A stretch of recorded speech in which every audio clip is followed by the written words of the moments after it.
उत्पन्ना एकादशी का महत्व। धर्मराज युधिष्ठिर कहने लगे कि हे भगवान, मैंने कार्तिक शुक्ल एकादशी अर्थात प्रबोधिनी एकादशी का सविस्तार वर्णन सुना।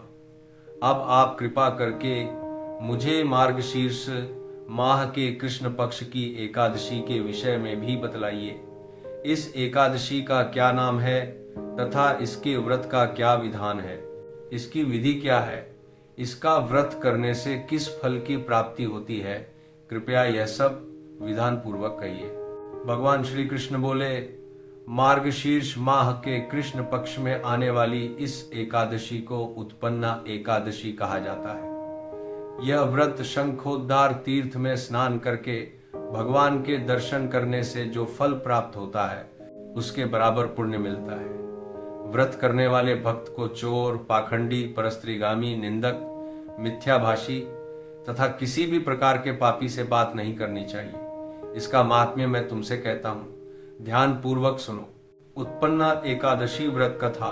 युधिष्ठिर कहने लगे कि हे भगवान, आपने हजारों यज्ञ और लाख गौदान को भी एकादशी व्रत के बराबर नहीं बताया, सो यह तिथि सब तिथियों से उत्तम कैसे हुई, बताइए।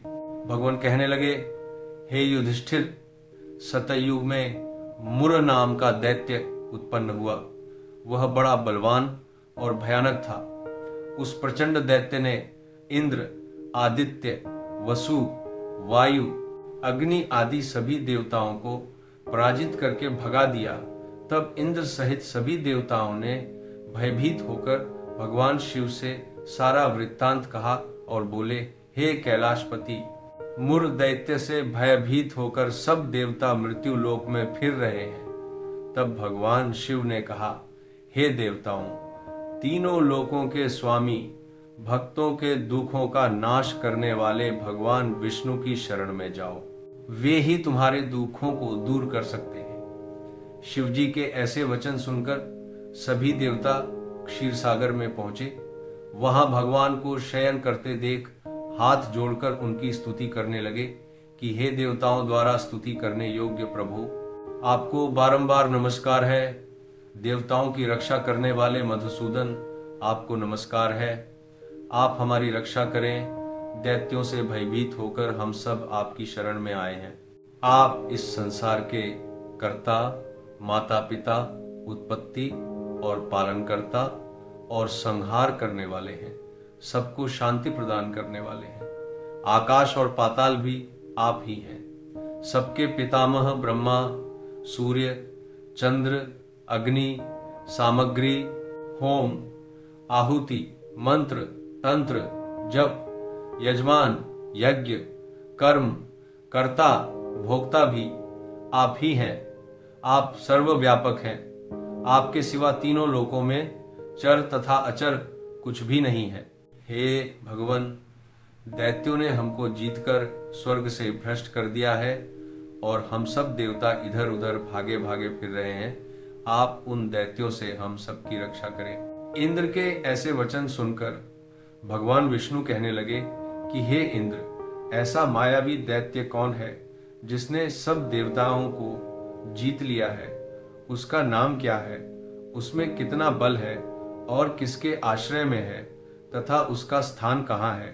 यह सब मुझसे कहो। भगवान के ऐसे वचन सुनकर इंद्र बोले, भगवान, प्राचीन समय में एक नाड़ीजंघ नामक राक्षस था। उसके महापराक्रमी और लोक विख्यात मुर नाम का एक पुत्र हुआ। उसकी चंद्रावती नाम की नगरी है। उसी ने सब देवताओं को स्वर्ग से निकालकर वहां अपना अधिकार जमा लिया है। उसने इंद्र, अग्नि, वरुण, यम, वायु, ईश, चंद्रमा, नैत आदि सबके स्थान पर अधिकार कर लिया है। सूर्य बनकर स्वयं ही प्रकाश करता है, स्वयं ही मेघ बन बैठा है और सबसे अजय है। हे असुर निकंदन, उस दुष्ट को मारकर देवताओं को अजय बनाइए। यह वचन सुनकर भगवान ने कहा, हे देवताओं, मैं शीघ्र ही उसका संहार करूंगा। तुम चंद्रावती नगरी जाओ। इस प्रकार कहकर भगवान सहित सभी देवताओं ने चंद्रावती नगरी की ओर प्रस्थान किया। उस समय जब दैत्य मुर सेना सहित युद्ध भूमि में गरज रहा था, उसकी भयानक गर्जना सुनकर सभी देवता भय के मारे चारों दिशाओं में भागने लगे। जब स्वयं भगवान रणभूमि में आए तो दैत्य उन पर भी अस्त्र शस्त्र आयुध लेकर दौड़े। भगवान ने उन्हें सर्प के समान अपने बाणों से बींध डाला। बहुत से दैत्य मारे गए, केवल मुर बचा रहा। वह अविचल भाव से भगवान के साथ युद्ध करता रहा। भगवान जो भी तीक्ष्ण बाण चलाते वह उसके लिए पुष्प सिद्ध होता। उसका शरीर छिन्न भिन्न हो गया, किंतु वह लगातार युद्ध करता रहा। दोनों के बीच मल्ल युद्ध भी हुआ। 10,000 वर्ष तक उनका युद्ध चलता रहा, किंतु मुर नहीं हारा। थककर भगवान बद्रिकाश्रम चले गए। वहां हेमवती नामक सुंदर गुफा थी। उसमें विश्राम करने के लिए भगवान उसके अंदर प्रवेश कर गए। यह गुफा 12 योजन लंबी थी और उसका एक ही द्वार था। विष्णु भगवान वहां योग निद्रा की गोद में सो गए। मुर भी पीछे पीछे आ गया और भगवान को सोया देखकर मारने को उद्यत हुआ। तभी भगवान के शरीर से उज्जवल कांतिमय रूप वाली देवी प्रकट हुई। देवी ने राक्षस मुर को ललकारा, युद्ध किया और उसे तत्काल मौत के घाट उतार दिया।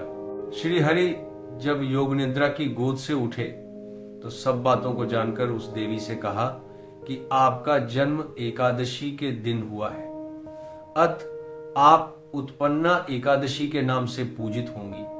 आपके भक्त वही होंगे जो मेरे भक्त हैं। जय श्री हरि। हरे राम राम राम हरे हरे, हरे कृष्ण कृष्ण कृष्ण हरे हरे।